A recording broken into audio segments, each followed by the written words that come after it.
Imagine un instant que tu regardes ton téléphone, il est silencieux, l'écran est noir et pourtant tu attends. Tu attends un message, un appel, un signe de quelqu'un qui peut-être t'a bloqué, de quelqu'un qui peut-être ne pense même pas à toi en ce moment. Et malgré tout, tu es là, le cœur suspendu entre l'espoir et la douleur, à chercher une solution, un mot magique, un code secret qui pourrait tout changer en 3 minutes. Je comprends cela, vraiment.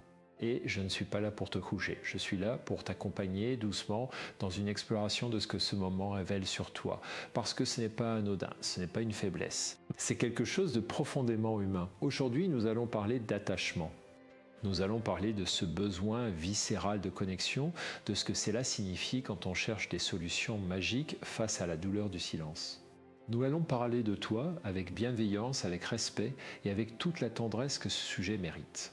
Parce que si tu as cliqué sur cet audio, si tu es en train de m'écouter en ce moment, c'est qu'il y a quelque chose en toi qui cherche à comprendre, qui cherche à guérir. Et ça, c'est déjà quelque chose de courageux.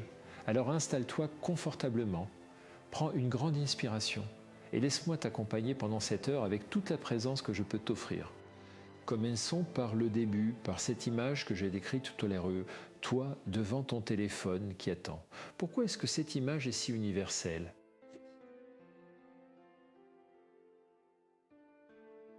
Pourquoi est-ce que presque tout le monde, à un moment ou à un autre de sa vie, s'est retrouvé dans cette position? La réponse est simple, et en même temps elle est profonde. Nous sommes des êtres de lien. Depuis notre naissance, notre survie a dépendu de notre capacité à créer des connexions avec les autres. Un bébé qui n'est pas tenu, qui n'est pas regardé, qui n'est pas touché, souffre pas seulement émotionnellement, physiquement. Le lien, c'est une nécessité biologique. Et quand ce lien est menacé, quand quelqu'un que nous aimons se retire, s'éloigne ou pire, nous bloque, notre cerveau réagit comme s'il était en danger. Pas comme si c'était inconfortable, comme si c'était dangereux, comme si notre vie en dépendait. C'est pour ça que la douleur de la rupture ou de l'éloignement d'une personne aimée est une douleur réelle. Ce n'est pas dans ta tête, ce n'est pas de la dramatisation. C'est une douleur neurologique chimique qui active les mêmes zones du cerveau que la douleur physique. Des chercheurs ont montré, et c'est fascinant, que quand on montre à quelqu'un une photo de l'être aimé après une rupture, les mêmes zones du cerveau qui s'activent face à une brûlure physique s'allument. La douleur du rejet est une vraie douleur, et tu as le droit de la ressentir. Maintenant, parlons de quelque chose d'important. Parlons de ce code à 4 chiffres, de cette promesse magique. De cette idée qu'il existe une formule, une technique, un secret qui pourrait faire en sorte que quelqu'un qui t'a bloqué t'appelle en 3 minutes. Je vais être honnête avec toi parce que je te respecte trop pour ne pas l'être. Ce code n'existe pas. Pas de cette façon-là, il n'existe pas de formule magique qui puisse forcer quelqu'un à te contacter. Et si quelqu'un te vend cette idée, c'est qu'il exploite ta douleur. Et ta douleur mérite mieux que ça. Mais voici ce qui est intéressant, et c'est là que ça devient vraiment précieux pour toi. Le fait que tu aies cherché ce code, le fait que tu aies cliqué sur cet audio, le fait que tu sois prête à essayer n'importe quoi pour que cette personne revienne, tout cela révèle quelque chose d'essentiel sur toi. Quelque chose que nous allons explorer ensemble. Parce que la vraie question n'est pas comment faire revenir cette personne. La vraie question est pourquoi est-ce que son silence te fait si mal? Pourquoi est-ce que ton bonheur semble dépendre de son retour? Et qu'est-ce que cela dit de la façon dont tu te perçois, dont tu te values, dont tu t'aimes? Voilà le vrai voyage que je te propose aujourd'hui. Pas un voyage vers l'autre, un voyage vers toi. Laisse-moi te raconter quelque chose. Dans ma pratique, j'ai rencontré beaucoup de personnes qui traversaient des moments similaires aux tiens. Des personnes brillantes, sensibles, généreuses qui se retrouvaient paralysées par l'absence d'un être aimé. Et presque toujours, quand on creusait un peu, quand on prenait le temps de regarder vraiment ce qui se passait à l'intérieur, on découvrait quelque chose de surprenant.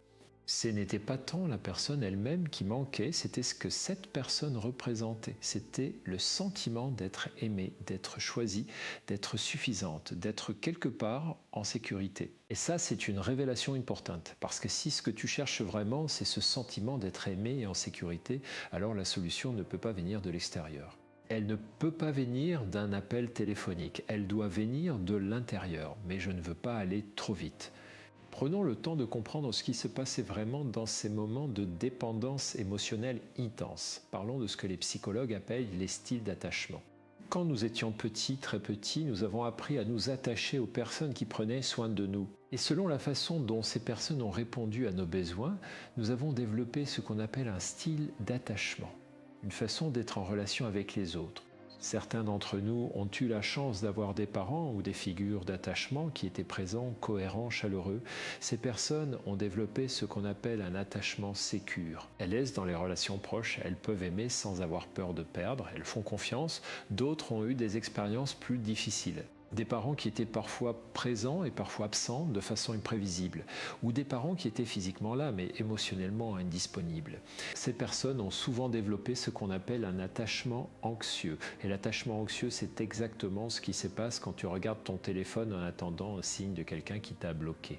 C'est ce besoin constant de réassurance, cette peur viscérale de l'abandon, cette tendance à surinvestir dans les relations, à tout donner, à tout sacrifier dans l'espoir que l'autre reste.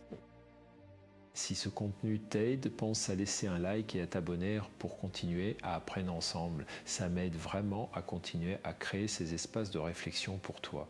Revenons à l'attachement anxieux. Je veux que tu comprennes quelque chose d'essentiel. Si tu te reconnais dans ce que je décris, ce n'est pas une fatalité, ce n'est pas un défaut de caractère, c'est une adaptation. C'est ton cerveau qui a fait de son mieux avec ce qu'il avait. Quand tu étais petite, si tu ne savais jamais si la personne dont tu avais besoin allait être là ou pas, ton cerveau a appris à être hyper vigilant, à surveiller constamment les signes, à interpréter chaque geste, chaque silence, chaque absence, parce que dans ton enfance, cela pouvait faire la différence entre recevoir de l'amour et ne pas en recevoir. Et maintenant adulte, ce même mécanisme s'active dans tes relations amoureuses. Tu surveilles, tu analyses, tu interprètes, tu essaies de contrôler. Parce que ton cerveau pense qu'il est encore dans cette situation d'enfance où tout dépend de la disponibilité de l'autre. Mais tu n'es plus une petite fille et l'autre n'est pas ta figure parentale. Et tu as des ressources que tu n'avais pas enfant, des ressources que nous allons explorer ensemble. Il y a une chose que j'aime beaucoup dire et que je vais te dire maintenant. La conscience est le début de la liberté. Le simple fait de comprendre pourquoi tu réagis d'une certaine façon, le simple fait de voir le mécanisme à l'œuvre, c'est déjà un pas vers la liberté, pas un grand pas, pas une transformation instantanée. Mais un premier pas, et les premiers pas sont les plus importants. Parlons maintenant de quelque chose que j'appelle le piège de la pensée magique parce que c'est au cœur de ce que nous explorons aujourd'hui. La pensée magique, c'est cette tendance que nous avons, surtout dans les moments de grande douleur, à croire qu'il existe une solution simple, rapide, externe à notre problème. Un code à 4 chiffres, une phrase parfaite, un geste précis, quelque chose qui, si on le fait correctement, va tout arranger. Cette tendance est très humaine, elle est même très ancienne. Les êtres humains ont toujours eu recours à des rituels, à des formules, à des amulettes pour tenter de contrôler ce qui leur échappait. C'est une façon de gérer l'angoisse de l'incertitude. Et l'incertitude dans une relation, le silence de quelqu'un qu'on aimait, c'est une des formes d'angoisse les plus intenses que nous puissions vivre. Alors bien sûr, on cherche un code, on cherche une formule. On cherche quelque chose qui nous redonne l'illusion du contrôle. Mais voici ce que j'ai appris après des années à accompagner des personnes dans leur chemin intérieur. Le contrôle que nous cherchons à l'extérieur est toujours une façon d'éviter de regarder à l'intérieur. Et ce que nous trouvons quand nous regardons à l'intérieur est toujours plus précieux que ce que nous espérions trouver à l'extérieur. Laisse-moi te donner un exemple. Imaginons quelqu'un, appelons-la Léa. Léa a 32 ans, elle est intelligente, créative, pleine de vie et elle est en train de vivre une rupture difficile. Son ex-compagnon l'a bloquée sur tous les réseaux sociaux, sur son téléphone. Et Léa passe ses journées à chercher des façons de le contacter, à créer de nouveaux comptes, à envoyer des messages via des amis communs, à chercher des codes magiques sur Internet. Quand Léa vient me voir, elle me dit qu'elle ne comprend pas pourquoi elle réagit ainsi. Elle dit que ce n'est pas elle, qu'elle n'est pas ce genre de personne, que d'habitude elle est forte, indépendante, rationnelle. Et je lui dis quelque chose qui la surprend. Je lui dis que c'est exactement elle. Cette femme qui cherche désespérément à recontacter quelqu'un qui ne veut pas être contacté, c'est une partie d'elle qui a besoin d'être entendue, pas jugée, pas réprimée, entendue. Parce que derrière cette obsession de reprendre contact, il y a une douleur réelle. Il y a une petite fille qui a peur d'être abandonnée. Il y a une femme qui a mis toute sa valeur personnelle dans le regard de cet homme. Et quand ce regard s'est retiré, elle a eu l'impression de perdre une partie d'elle-même. Le travail ne consiste pas à trouver un code pour qu'il rappelle. Le travail consiste à retrouver cette partie d'elle-même qui existait avant lui et qui existera après lui. Et c'est ce travail-là que je veux t'aider à commencer aujourd'hui. Parlons maintenant de quelque chose que j'appelle la dépendance émotionnelle, parce que c'est un concept clé pour comprendre ce que tu vis. La dépendance émotionnelle, c'est quand notre bien-être, notre sentiment de valeur, notre équilibre intérieur dépendent de façon excessive de la présence, de l'approbation ou de l'amour d'une autre personne. C'est quand on ne peut pas se sentir bien sans l'autre. C'est quand l'autre devient, sans qu'on s'en rende vraiment compte, notre source principale de sécurité intérieure. Et voici ce qui est important à comprendre. La dépendance émotionnelle n'est pas un signe que tu aimes trop, c'est un signe que tu t'aimes peut-être pas assez. Pas parce que tu es déficienté, pas parce qu'il y a quelque chose qui ne va pas chez toi, mais parce que personne ne t'a appris à le faire. Parce que notre culture, nos familles, nos histoires nous ont souvent appris à chercher notre valeur dans le regard des autres plutôt qu'en nous-mêmes. Si ce contenu t'aide, pense à laisser un like et à t'abonner pour continuer à apprendre ensemble. Chaque geste compte et m'encourage à continuer ce travail. La dépendance émotionnelle se manifeste de plusieurs façons. Je vais en nommer quelques-unes et je t'invite à observer si tu te reconnais dans l'une d'elles sans jugement, avec juste de la curiosité bienveillante. Il y a d'abord ce que j'appelle la fusion. C'est quand on perd de vue ses propres désirs, ses propres valeurs, ses propres besoins. Au profit de ceux de l'autre, on commence à aimer ce que l'autre aime, à penser ce que l'autre pense, à vouloir ce que l'autre veut. On s'efface pour faire de la place à l'autre. Il y a ensuite la peur de l'abandon que j'ai déjà mentionné, cette peur intense que l'autre parte et qu'il se lasse, qu'il trouve quelqu'un de mieux. Cette peur qui pousse à tout faire pour retenir l'autre, même quand la relation n'est pas bonne, même quand on souffre. Il y a aussi la jalousie excessive, cette surveillance constante de l'autre. Ce besoin de savoir où il est, ce qu'il fait, avec qui il parle. Cette difficulté à faire confiance, non pas parce que l'autre n'est pas digne de confiance, mais parce qu'on ne se fait pas confiance à soi-même. Et enfin, il y a ce que j'appelle la tolérance à la souffrance. Cette capacité à accepter des comportements qui nous font du mal parce qu'on a tellement peur de perdre l'autre qu'on préfère souffrir plutôt que de risquer la séparation. Est-ce que l'une de ces descriptions te parle? Est-ce que tu te reconnais dans l'une d'elles? Si oui, je veux que tu saches quelque chose, ce n'est pas une condamnation, c'est une invitation à te comprendre mieux et à commencer à te libérer. Parce que la liberté est possible, je l'ai vu tellement de fois. Des personnes qui pensaient qu'elles seraient toujours ainsi, toujours dépendantes, toujours en souffrance dans leur relation et qui ont réussi, pas d'un coup, pas facilement, mais progressivement, à construire une relation différente avec elles-mêmes et avec les autres. Parlons maintenant de ce qui se passait dans ton cerveau quand tu attends, quand tu regardes ton téléphone, quand tu espères. Il y a un mécanisme fascinant qui s'appelle le renforcement intermittent. C'est un phénomène que les psychologues ont étudié depuis longtemps, d'abord chez les animaux puis chez les humains, et il explique beaucoup de choses sur les relations toxiques ou douloureuses. Voici comment ça fonctionne. Imaginons que tu appuies sur un bouton. Parfois, ce bouton te donne une récompense. Parfois, il ne donne rien. Et parfois, il donne une récompense encore plus grande. Tu ne sais jamais à l'avance ce qui va se passer. Qu'est-ce qui se passe dans ce cas? Tu appuies sur le bouton encore et encore, avec une intensité bien plus grande que si le bouton donnait toujours la même récompense. C'est exactement ce qui se passe dans une relation où l'autre est parfois présent, parfois chaleureux, parfois froid, parfois attentionné, parfois distant. Cette imprévisibilité crée une forme d'addiction. Ton cerveau libère de la dopamine à chaque fois que tu espères une récompense. Et cette dopamine te pousse à continuer d'appuyer sur le bouton, à continuer d'espérer, à continuer d'attendre. C'est pour ça que les relations avec des personnes instables émotionnellement sont souvent les plus difficiles à quitter. Pas parce que la relation est bonne, mais parce que le cerveau est accroché à l'espoir de la récompense, à l'espoir que cette fois ce sera différent. Cette fois, il m'aimera comme je veux être aimé. Et quand cette personne te bloquait, ton cerveau entre un état de manque comme un sévrage. Et dans cet état de manque, tu es prêt à tout pour retrouver ta dose, y compris chercher un code à 4 chiffres sur Internet. Je ne dis pas ça pour te faire honte, je le dis pour que tu comprennes que ce que tu vis n'est pas de la faiblesse, c'est de la neurologie. C'est ton cerveau qui fonctionne exactement comme il est programmé pour fonctionner. Et comprendre cela, c'est le premier pas pour commencer à reprendre le contrôle. Si ce contenu t'aide, pense à laisser un like et à t'abonner pour continuer à apprendre ensemble. C'est vraiment grâce à vous que je peux continuer à créer ces espaces. Maintenant, j'aimerais te parler de quelque chose d'important, de ce que j'appelle le travail de deuil relationnel. Quand une relation se termine ou quand une personne s'est retirée de notre vie, nous devons faire un deuil.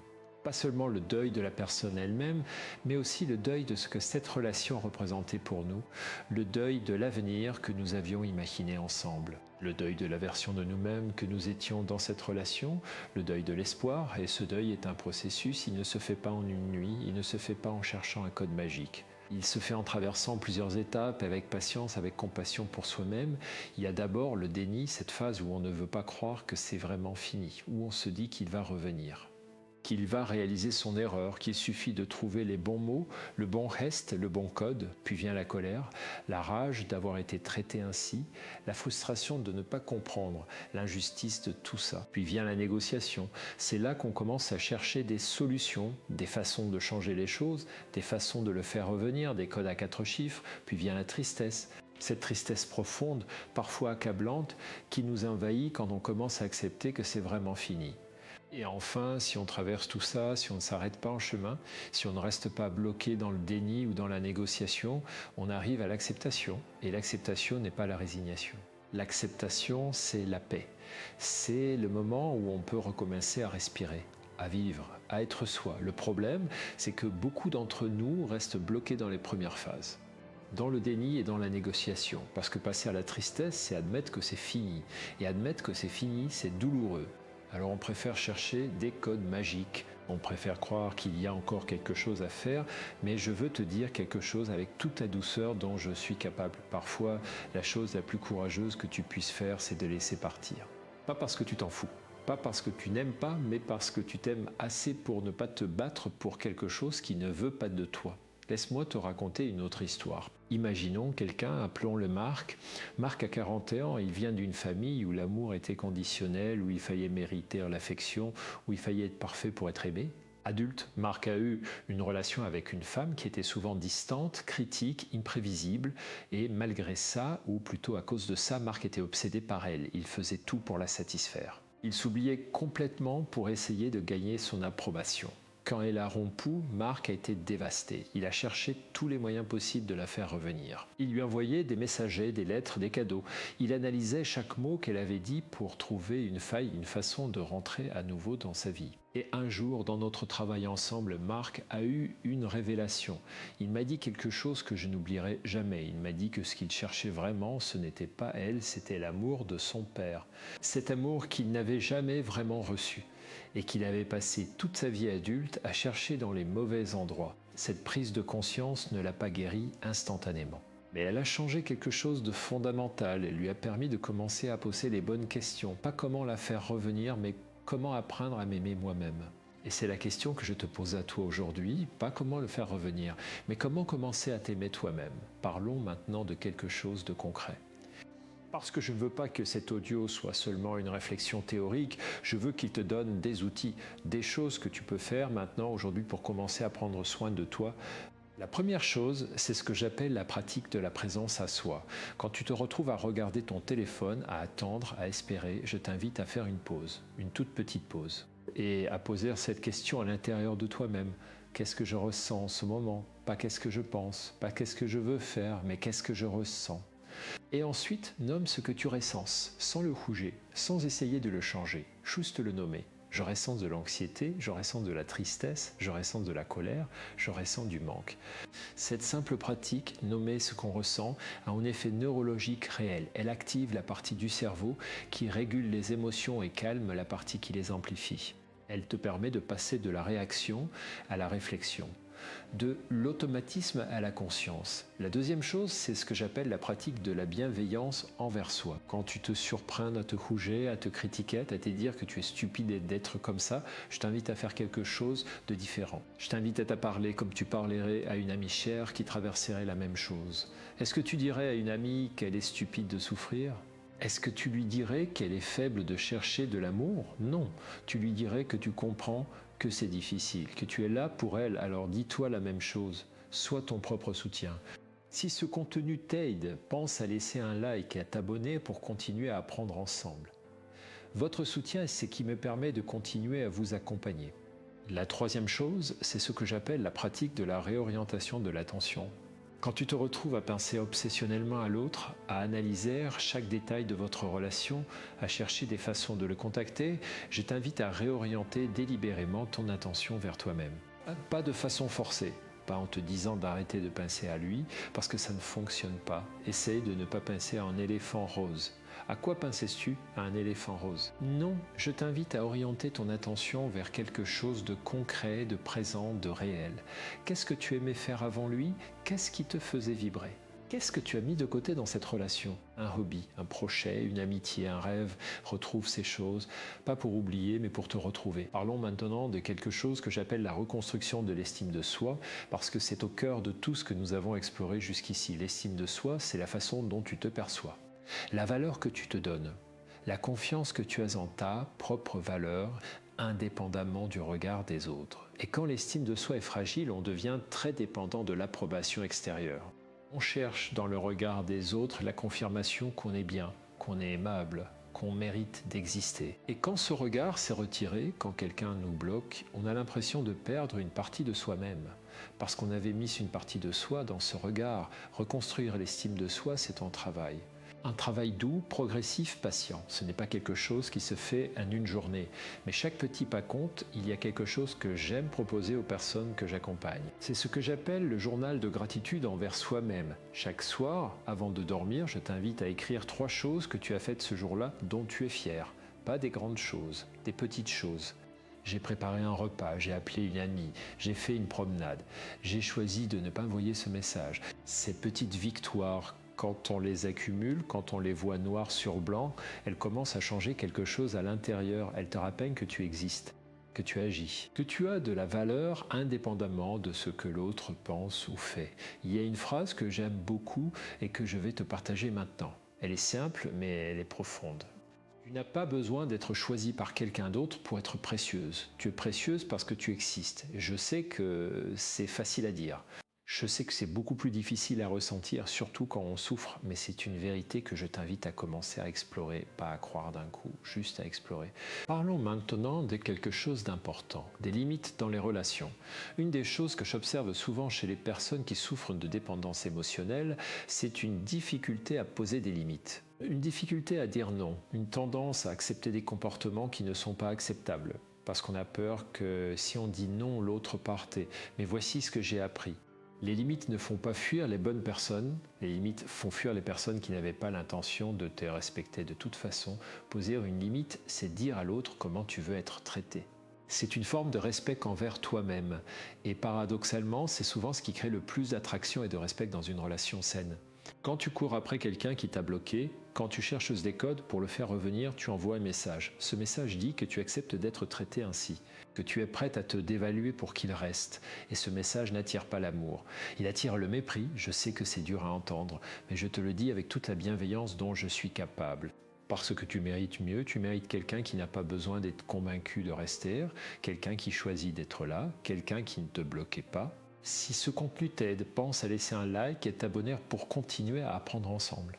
Et si tu connais quelqu'un qui traverse quelque chose de similaire, peut-être que cet audio pourrait l'aider aussi. Parlons maintenant de ce que j'appelle la solitude créatrice, parce que l'une des choses les plus difficiles dans les moments de séparation, c'est d'être seul avec soi-même. Nous vivons dans une culture qui a peur du silence, qui a peur de la solitude, qui remplit chaque espace vide avec des écrans, du bruit, des distractions. Et quand on est forcé à la solitude, quand quelqu'un se retire de notre vie, cette solitude peut sembler insupportable. Mais je veux te proposer une autre façon de voir la solitude. Pas comme une punition, pas comme une absence, mais comme une opportunité de te retrouver, de t'écouter, de découvrir qui tu es en dehors des relations. Parce que souvent, quand on est en relation, surtout dans une relation intense ou dépendante, on perd de vue qui on est, on s'adapte, on s'efface, on se modifie pour correspondre à l'autre. Et quand l'autre part, on se retrouve face à une question difficile mais essentielle. Qui suis-je, moi, en dehors de cette relation? Cette question peut faire peur. Mais elle peut aussi être excitante. Elle peut être le début d'une aventure, l'aventure de te découvrir toi-même. Qu'est-ce qui te fait vibrer? Qu'est-ce qui te fait rire? Qu'est-ce qui te donne de l'énergie? Qu'est-ce que tu veux vraiment de ta vie? Cette question méritant ton attention, elle méritant ton temps, elle méritant que tu t'y consacres avec autant d'intensité que tu t'es consacré à chercher ce code à 4 chiffres. Laisse-moi te parler maintenant de quelque chose que j'appelle le paradoxe de l'attraction. C'est quelque chose que j'observe souvent dans les relations humaines et qui peut sembler contre-intuitif au premier abord. Quand on est dans un état de manque, quand on cherche désespérément l'approbation ou l'attention de quelqu'un, on émet une énergie particulière, une énergie de besoin, d'urgence, de dépendance. Et cette énergie, paradoxalement, repousse souvent ce qu'on cherche. À l'inverse, quand on est dans un état d'abondance intérieure, quand on se sent bien avec soi-même, quand on n'a pas besoin de l'autre pour se sentir entier, on émet une énergie très différente. Une énergie de confiance, de légèreté, de présence, et c'est cette énergie qui attire naturellement les autres. Ce n'est pas une manipulation, ce n'est pas une stratégie. C'est simplement le résultat naturel de travailler sur soi-même. Quand tu vas bien, tu rayonnes et ce rayonnement attire. Mais voici ce qui est important, l'objectif n'est pas d'aller bien pour attirer quelqu'un. L'objectif est d'aller bien pour toi, pour ta propre vie, pour ta propre joie. Et si quelqu'un de bien entre dans ta vie parce que tu rayonnes, tant mieux. Mais ce n'est pas la raison principale. La raison principale, c'est que tu mérites de vivre bien, tu mérites de te sentir en paix, tu mérites d'être heureuse, indépendamment de ce que quelqu'un d'autre décide de faire ou de ne pas faire. Parlons maintenant de quelque chose que j'appelle la reconstruction du lien avec soi-même, parce que c'est, à mon sens, le travail le plus fondamental qui soit. Nous passons beaucoup de temps à travailler sur nos relations avec les autres, à essayer de comprendre l'autre, de plaire à l'autre, de nous adapter à l'autre. Mais nous passons très peu de temps à travailler sur notre relation avec nous-mêmes. Et pourtant, toutes nos relations extérieures sont le reflet de notre relation intérieure. Si je ne me fais pas confiance, j'aurai du mal à faire confiance aux autres. Si je ne m'aime pas, j'aurai du mal à croire que les autres m'aiment vraiment. Si je ne me respecte pas, j'aurai du mal à exiger le respect des autres. Alors comment reconstruire ce lien avec soi-même? Comment apprendre à être son propre meilleur ami? Il y a plusieurs pratiques que je recommande. La première, je l'ai déjà mentionnée, c'est la bienveillance envers soi-même, se parler avec douceur, se traiter avec gentillesse, ne pas se punir pour ses erreurs mais apprendre d'elles. La deuxième, c'est l'écoute de soi, prendre le temps chaque jour de s'asseoir en silence et de se demander comment on se sent, pas comment on devrait se sentir, comment on se sent vraiment. Et accueillir ce qui vient sans jugement. La troisième, c'est le respect de ses propres besoins. Idée qui fait ce dont on a besoin, pas ce dont l'autre a besoin parce qu'on pense qu'on devrait avoir besoin, mais ce dont on a vraiment besoin. Et commencer à répondre à ses besoins soi-même dans la mesure du possible. Et la quatrième, c'est la célébration de ses propres qualités. Prendre le temps de reconnaître ce qu'on fait bien, ce qu'on apporte au monde, ce qui est beau en soi, pas de façon arrogante. De façon honnête et bienveillante, si ce contenu t'aide, pense à laisser un like et à t'abonner pour continuer à apprendre ensemble. Votre présence ici est vraiment précieuse pour moi. Je veux maintenant te parler d'une chose qui me semble essentielle, de la différence entre l'amour et la dépendance. L'amour véritable, l'amour sain, c'est quelque chose de beau et de libérateur. C'est quelque chose qui t'élève, qui te donne de l'énergie, qui te permet d'être plus toi-même. L'amour sain te donne des ailes. La dépendance, elle, c'est tout le contraire. La dépendance t'alourdit. Elle te rétrécit. Elle te fait perdre de vue qui tu es. Elle te fait sacrifier tes besoins, tes valeurs, ta dignité pour garder l'autre près de toi. Comment savoir si ce que tu vis c'est de l'amour ou de la dépendance ? Voici quelques questions à te poser. Est-ce que cette relation te donne de l'énergie ou t'en prend? Est-ce que tu es plus toi-même avec cette personne ou moins? Est-ce que tu te sens libre dans cette relation ou enfermé?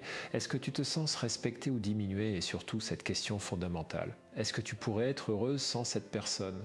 Pas immédiatement, pas sans traverser une période de deuil et de douleur. Mais à terme, est-ce que tu pourrais construire une vie épanouissante sans elle?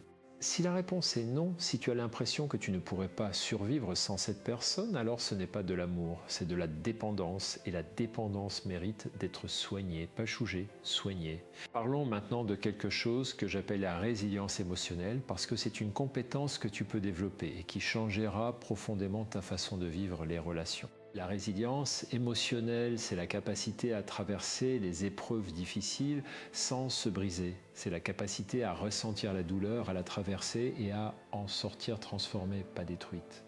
Les personnes résilientes ne sont pas celles qui ne souffrent pas. Ce sont celles qui savent traverser la souffrance, qui ont appris que la douleur est temporaire, qui ont développé des ressources intérieures pour se soutenir dans les moments difficiles. Et la bonne nouvelle, c'est que la résilience n'est pas un trait de caractère inné, c'est une compétence. Et comme toute compétence, elle peut être développée avec de la pratique, avec du soutien, avec du temps. Comment développer la résilience émotionnelle? Il y a plusieurs façons. La première, c'est de développer un réseau de soutien, des personnes à qui tu peux parler, des personnes qui t'aiment sans condition, des amis de la famille, un thérapeute. Tu n'as pas à traverser ça seul. La deuxième, c'est de développer des pratiques qui t'ancrent dans le moment présent. La méditation, la respiration consciente, le yoga, la marche dans la nature. Ces pratiques t'aident à rester connecté à toi-même, même dans les moments de tempête émotionnelle. La troisième, c'est de développer une narration différente sur ce que tu vis. Au lieu de te dire que tu es abandonné, que tu n'es pas aimable, que tu ne trouveras jamais quelqu'un de bien, demande-toi si tu pourrais voir les choses différemment.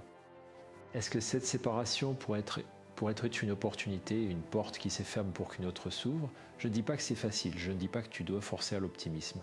Mais je t'invite à explorer doucement si une autre perspective est possible. Et la quatrième façon de développer la résilience, c'est de te rappeler les épreuves que tu as déjà traversées dans ta vie. Pense à un moment difficile que tu as vécu, un moment où tu pensais que tu ne t'en sortirais pas, et pourtant tu t'en es sorti, tu es là, tu as survécu, tu es plus forte que tu ne le pensais.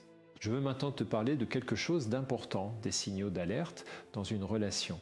Parce que parfois, dans notre désir d'être aimé, dans notre peur de la solitude, nous ignorons des signaux qui devraient nous alerter, des signaux qui nous disent que cette relation n'est pas bonne pour nous, que cette personne ne nous respecte pas, que nous méritons mieux. Voici quelques signaux d'alerte que je t'invite à reconnaître. Le premier, c'est quand quelqu'un te bloque, puis te débloque de façon répétée. Ce comportement, qu'on appelle parfois le cycle du hot and cold, le chaud et le froid, est un signal très clair de manipulation émotionnelle ou d'instabilité. Ce n'est pas un comportement d'amour. C'est un comportement de contrôle. Le deuxième signal, c'est quand tu te sens constamment sur des charbons ardents, quand tu ne sais jamais dans quel état d'esprit l'autre va être, quand tu adaptes constamment ton comportement pour ne pas le contrarier. Cette vigilance permanente est épuisante et destructrice. Le troisième signal, c'est quand tu t'excuses pour des choses qui ne sont pas de ta faute. Quand tu portes la responsabilité de l'humeur, du bonheur, des réactions de l'autre. Ce n'est pas ton rôle, ce n'est pas ta responsabilité. Et le quatrième signal, c'est quand tu te sens moins bien avec cette personne que sans elle. Quand sa présence t'angoisse plus qu'elle ne te rassure. Quand tu marches sur des œufs.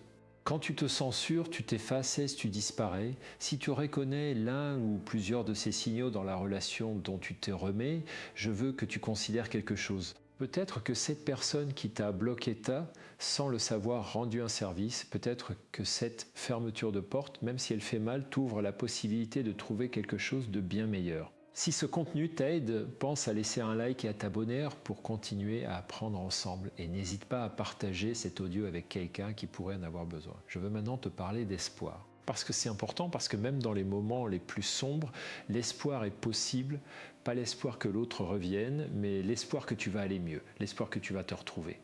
L'espoir que tu vas construire une vie et des relations qui te correspondent vraiment. J'ai accompagné beaucoup de personnes dans des moments similaires aux tiens. Et presque toutes, avec du temps, avec du travail, avec de la bienveillance envers elles-mêmes, ont réussi à traverser cette période et à en sortir transformées, plus fortes, plus conscientes, plus elles-mêmes. Ce n'est pas une promesse que ça sera facile, ce n'est pas une promesse que ça sera rapide, mais c'est une certitude que c'est possible. Et voici quelque chose que j'observe souvent.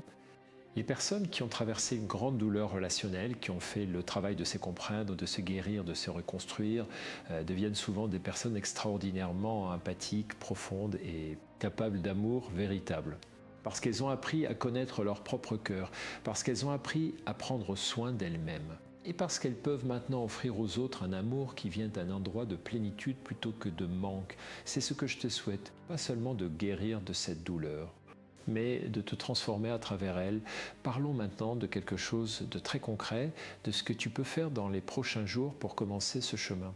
La première chose, c'est de décider de ne pas chercher ce code à 4 chiffres, de ne pas envoyer ce message, de ne pas créer ce nouveau compte pour le contacter, pas parce que tu n'en as pas envie. Tu en as peut-être très envie, mais parce que tu choisis de te respecter, parce que tu choisis de ne pas courir après quelqu'un qui t'a bloqué. Chaque fois que tu résistes à cette impulsion, chaque fois que tu choisis de ne pas envoyer ce message, tu envoies un message à toi-même. Un message qui dit que tu as de la valeur, que tu mérites quelqu'un qui te choisit, que tu n'as pas besoin de mendier l'amour. La deuxième chose, c'est de parler à quelqu'un. Une amie de confiance, un membre de ta famille, un thérapeute, ne garde pas ça pour toi. La douleur qu'on partage est une douleur qui diminue et parfois entendre sa propre histoire dans la bouche d'une autre personne nous aide à la voir différemment. La troisième chose, c'est de commencer à prendre soin de ton corps parce que la douleur émotionnelle affecte le corps et prendre soin du corps aide à apaiser la douleur émotionnelle. Dors suffisamment, mange bien.